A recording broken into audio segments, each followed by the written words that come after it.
The United States lifted sanctions on the Belarusian airline Belavia on September 11, 2025. This came after extensive negotiations, diplomatic concessions, and a direct instruction from President Donald Trump. The release of 52 prisoners in Belarus, along with a series of diplomatic signals, made this decision possible. The sanctions had first been imposed in June 2021 after Ryanair flight FR4978 was forced to land in Minsk. The restrictions hit Belavia hard, blocking maintenance services, spare parts, and access to U.S. systems for its Boeing and Embraer fleet. U.S. presidential envoy John Cole announced the lifting of restrictions during a meeting in Minsk with Belarusian President Alexander Lukashenko. Cole said the order came directly from President Trump, who instructed, "Do it immediately," with regard to Belavia. The decision was quickly approved by all relevant U.S. agencies, including the State Department, the Commerce Department, and the Treasury. With sanctions gone, Belavia can once again cooperate with the U.S. aviation industry.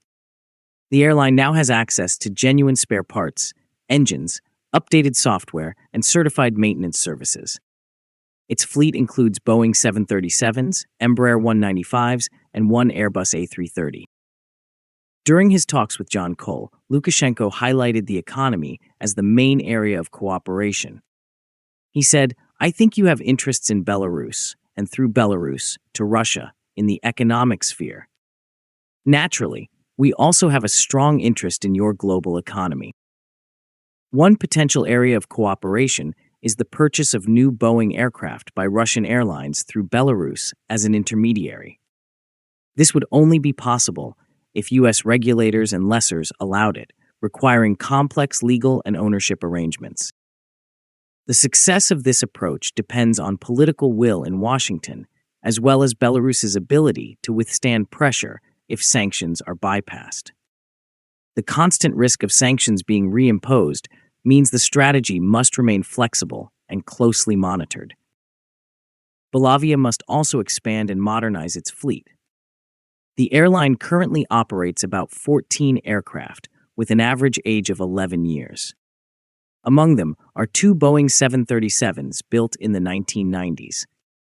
The carrier serves more than 50 destinations across Europe, the CIS, the Middle East, and Russia. Sanctions slowed its growth and created an urgent need for fleet renewal.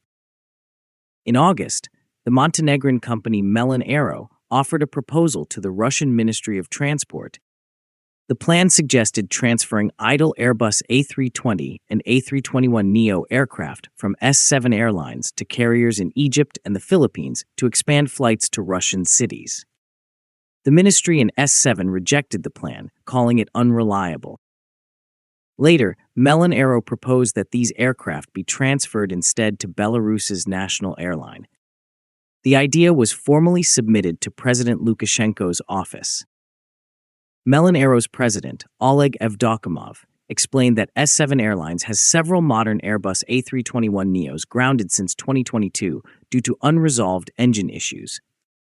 At least 5 of these jets remain legally available for alternative use.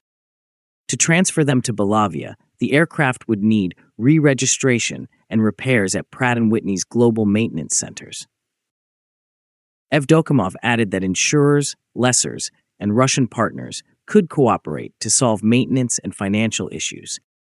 He suggested a joint venture between Belarus, Russia, and international partners to restore Western-built aircraft and reduce reliance on limited markets.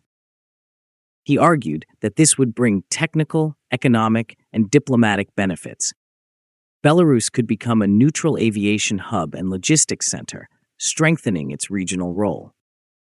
Melon Aero is ready to help negotiate with insurers and lessors to speed up the process. A formal letter has already been sent to Lukashenko's office.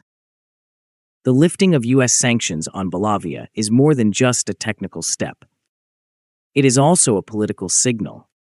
President Trump effectively created a channel for indirect easing of sanctions by using Belarus's national airline as an intermediary for Russian carriers still under direct restrictions.